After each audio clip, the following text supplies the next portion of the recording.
hari ahantu hitwa mu Gisimenti, wari wajya mu Gisimenti? Icyo ni igiki? Gisimenti ni ahantu abantu bahurira bakarya amazi.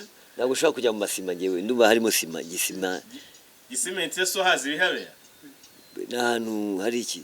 Ahantu rwose abera ibirori muri weekend. Ahantu haba latrine publique.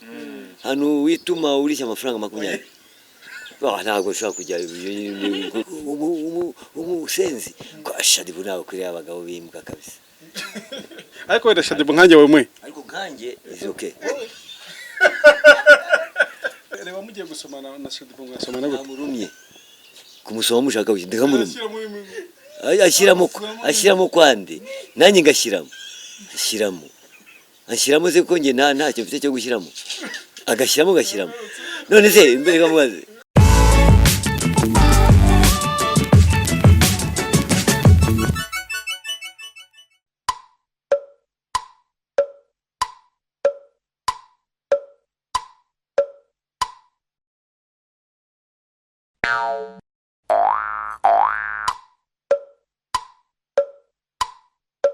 Nitwa Professeur Mbata ndetse turi kumwe na Iris TV.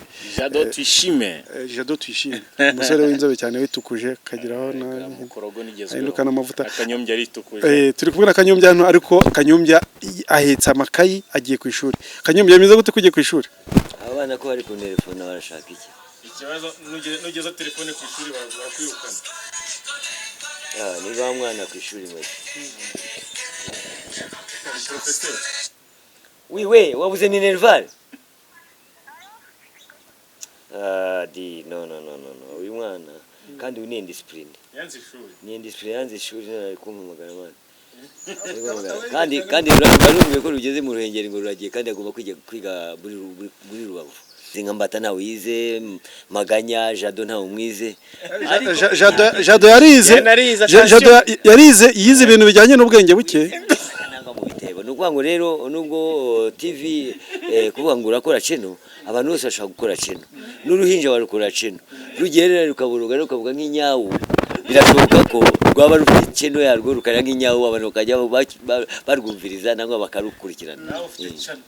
Nangwa se ushatse wanya no mu mbego hari ukajya kwituma bakajya bagukurikirana ukuntu wituma. Nukuvuga ko iby'amacheno yo ndareba ngasanga nshaka kugira amazi ko buri muntu wese ashaka kugira cheno, zafungura cheno, Rugamba zafungura cheno kanaka, ariko biriya bintu byanyu ubona ko uzabona ama content yo gushyiramo. Nuba ko rero kubona na necessairement nubu nka RCB dutumiye kugira ngo dufatanye nabo tuzaye tubaha abaduhe ama interview, hanyuma turebe ukuntu twabateza imbere, kuko umugambi ni uguteza imbere urubyiruko tukabafasha.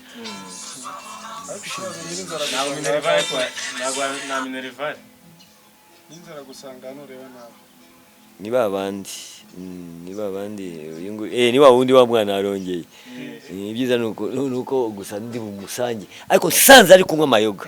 Ari umunyeshuri ndore kuri hano ari umuhungu. Ngasanga ari kunywa inzagwa. Za bushishi ziriye. Ngasanga ari kunywa za nzoga zo kwanuza zo kwa Nyirangarama. Hari inzoga zidakwiriye kunywa abana. Ngasanga zinywa sinzi. Yagaruka ku mpiri. Ariko muri no minsi ko inzoga zisigaye zarahenze, abantu ngo bimukiye ku itabi. Bimukiye ku itabi. Ndetse ko ndebe ijisho rya Jado ryabaye umutuku, aho bana amafaranga simazi, ariko afite imodoka. Ya modoka yikoresha accident. Bayita imo, ntago imodoka nayiri. Ni makorobondo. Ariko ntabwo ari wenyine. Kubera ko utakiyogosheje utafite n'amafaranga yo kwiyogoshera ugasanga imisatsi yabaye injwiri. Nukuvuga ngo amafaranga sinzi aho uyashyira. Ejo bundi wabaye amafaranga ni warayibye simbizi. Niriya nzu kuba uyituyemo. Nyirayo ariko waramuhaye wamaye menshi, batubwiye ko wambwiye ko nguzamuha amezi 3. Azajya areba neza kuko ushobora kuzatwara n'amadirishya n'inzugi kuko no nyewe c'est très nécessaire. Iyi ni on comedy, muri comedy amafaranga yo kwiyogoshesha urase vinguka yanywamo byeri. Ugomba kugira bintu ugomba ko uri naturel. Nuvuga ko umuntu ahorana icyo bita decor imwe, ntabwo ahinduka. Nagomba guhindura decor, ugomba guhana decor. Ibintu byo kwiyogoshesha twa penke twa pensinio twuni ibyo bintu ntabwo birimo. Abantu muri no minsi biharaje ahantu hitwa mu Gisimenti, wari wajya mu Gisimenti? Icyo ni igiki? Gisimenti ni ahantu abantu bahurira bakarya amazi. Ntabwo ushaka kujya mu masima ngewe, ndumva harimo sima, gisima Gisimenti ya so hazi bihabera n'ahantu hari iki ahantu rwose abera ibirori muri weekend ahantu haba latrine publique ahantu wituma urishya amafaranga 20 ntabwo nshaka kujya abari mutuntu tw'ututonyo ahantu utazi mu ntabwo ngubwe no kugira ngo njye muri toilette ariko ndi ahantu yitwa Gisimenti haba latrine publique ntagize bambaje ngo ari ku Gisimenti mbona latrine publique ahantu bituma ntabwo nifite kujya kwituma ko ntabwo nifashwe n'amabyi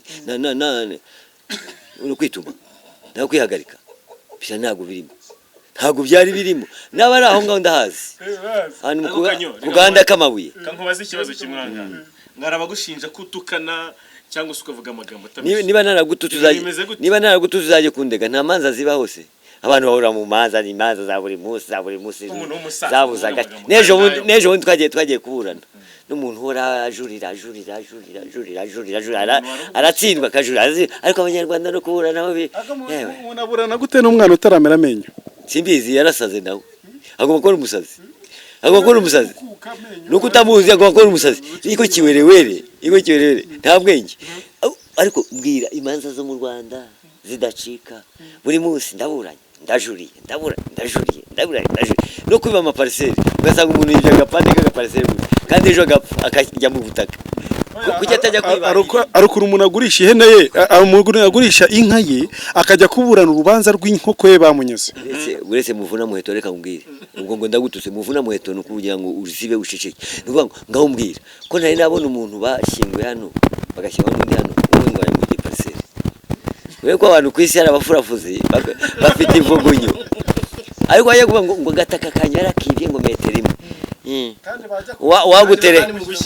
waguterekamo hanyuma ukabwira mugenzi wawe kuki ndani ya gataka sha kuki nta muntu nari nabona akora ibyo bintu kuki hano ku isi rero akakanya witabye Imana niki wakwicuza wapfuye bwira nyoko naso bayitabe nibo bakera nge ntabwo nitaba Imana nitaba se cyamfite nitaba ni ku ishuri se ngiye kugenda bakakwandika ngo preza ndajya kwitaba preza ntabwo ngiye ku ishuri toka sabrise na nyoko babitabe ntabwo niba ufite nyoko kurushaje mubwire yitabe igihe cye kirarangiye abantu igihe cye oya ntabwo ari gutinya gupfa nyoko naso barakubya byararangiye byawe uri gukora amafaranga niba nyoko ari mu rugero rero ko yashaka kwitaba Imana mubwire yitaba Imana ko ngenda yitaba se ntabwo ngiye ku ishuri ntabwo ari pereza ntabwo ngiye ku idini ngo ngiye gusenga pereza ko wariye neza ko wanyweye neza wabyaye usigaje iki nariye neza hari umushahara wigeze umemba nariye neza ntabwo nashaka kunyongera umushahara nariye neza wigeze urya iwanjye kandi no kurya iwanjye ntabwo waharya kubera ko iwanjye harya ababazi turakangaka nako wowe kurikira ibyo turi kuvuga we musenzi akantu gafite urujisho wajya ngo ni hafu umva reka mbwire ntabwo ntukana no kujya kuko ibyo mbona nibyo mvuga reba mubaze ndashaka kubaza umuntu akubaza ngo urya neza wigeze urya iwanjye no kurya iwanjye ntabwo warya iwanjye ubu naba nazaye fromage yanjye ukaza ukayirya ariko nakubeshye mbabare ntabwo warya neza n'umwana gutyo none ko wibeshye urinjije sinzongera urahombye rero ari ikindi nshaka kubaza ambata tubaze niba wariye neza wariye neza nicyo tuma watumbye amajigo birigaragaza watumbye amabiri uramba njunditse n'ibirayi narabyibuha akabyibye mu mubiri wose ikintu kitabyoha ni kimwe ku mubiri ntabwo bizi se ntiwarongoye se wararongoye ejo bundi nagusanganye agakobwa gato kameze nk'intunguru uriya niwo mugore washatse rubanda rurizirika kariya kantu kazamujyana amageragere ukora nka batabutoto budogo kabisa ukora nka batabutoto budogo urazira kakandi kamyaka 5 urazira kakandi bagize ngaho nguriya warongoye ejo bundi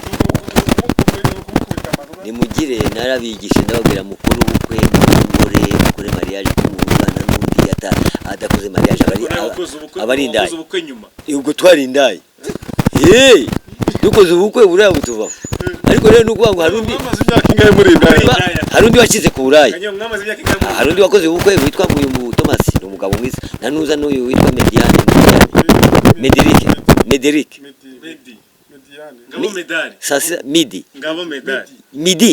ni sasita ni Medi uwo ntabwo rero ko yakoze ibintu byiza rero ni urugero rwiza habayemo akantu k'agasafi cyangwa nawe yararongowe oya uriya ni umugabo mwiza yakoze mariage byarangiye narababwiye mbigisha mukore si murongo mukandiza ikirenge mu cyanyu ahubwo abasigaye manzi maganya kigoryi kiwerewere wa wundi ukora kuri radio yitwa nde hari urundi rw'uruntu ntararongora ndahiro papi ariko nta mariage nawe ni indaya ni makangu turajyakomeza wa wundi wase kuri radio kinini kijya kivugisha ibintu by'ibiheke kiriya nacyo ntabwo ari Claude ni benshi n'utuntu twishi turi aho ngaho tuturaya bamwe baracyara abahungu umuntu w'umusaza w'umuhungu ati nguriya ni umuhungu ni inkoko ni sake se none afite imyaka nk'iy'ubutaka ubutaka bakuze nk'ubutaka abakinnyi ba filime abastar abanyamakuru ntago mujye mushaka abagore cyangwa banatinda n'abandi bagenda babirukana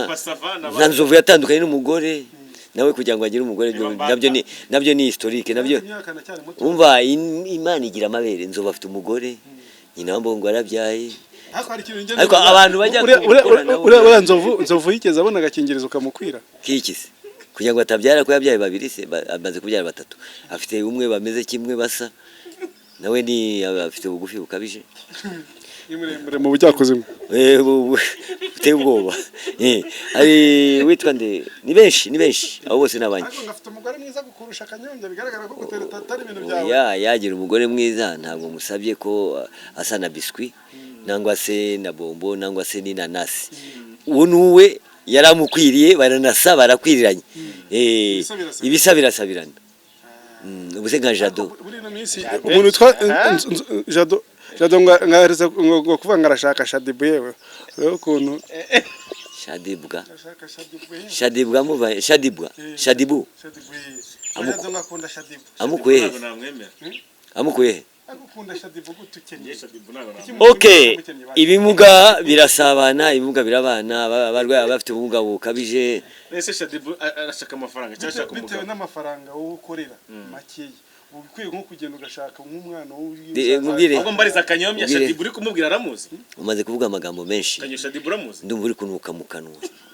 Kuko gerageza uvuge make ko ndagiye ngiye kwishuri abana bari kushaka kandi bako telefone ziko mabagara kuko uri kugenda nuka mu kanwa sinzi ikintu sinzi niba amagambo menshi niba hari ikintu wari nangwa n'inyota yakwishe bari kubwira mbata niba ari inyota yakwishe tugende Jado ariya turabura kuri kakabari ntabwo nywa inzoga ariko ndanywa fanta nibuze kuko umunwa uri kunuka sana niko ni igiki wariye banze ngo bazeratakanye kuko uri kunuka yari waje ngo ari imbe bapfuye uri kunuka muka nangwa n'uyu nguyu ni mwembi none mujye impaka murebe Shadibu nguramuzi Shadibu ndamuzi ariko ntabwo ari ngombwa kugira ngo uvuge ngo bagiye gushingira Shadibu umuntu w'umurara w'umusenzi Shadibu akwiriye umugabo ufite amafaranga Shadibu akwiriye umugabo uzamutunga bakabana ariko udafashe umurara nka Jado utugabo turira amandazi urafata Jado ikimodoka cyagunze uzafite imodoka nzayashyiramo Shadibu kweli kukimwica abantu kweli mukaba kupfa gushingira ngo mwese muri abastar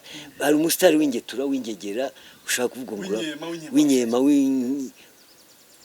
abantu bashyiramo ibintu by'imisatsi kayifite une watutse umuntu umusenzi ko Shadibu nawe kuri abagabo bimbwa kabisa ariko wenda Shadibu nkanjye wewe ariko nkanjye is okay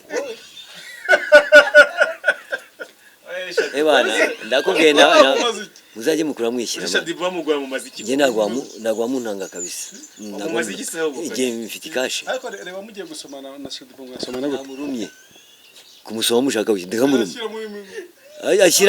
ashyiramo kwande nanjye ngashyiramo ashyiramo se ko nge ntacyo mfite cyo gushyiramo agashyiramo none se imbere kamubaze igihe niba afite vitesi akaba azi kwiruka nge sinzi kwiruka usibye ko kwiruka mu ruhenge bavuga ko kwiruka umuntu aba yarwaye akakanzu ariko ntabwo ari agakanzu kwiruka nuku hagiye kuza Cogamo inama ya Cogamo muri Cogamo baragutumiye bantumira ndi president ndi ministre Cogamo hazajyamo abantu bose n'urubyiruko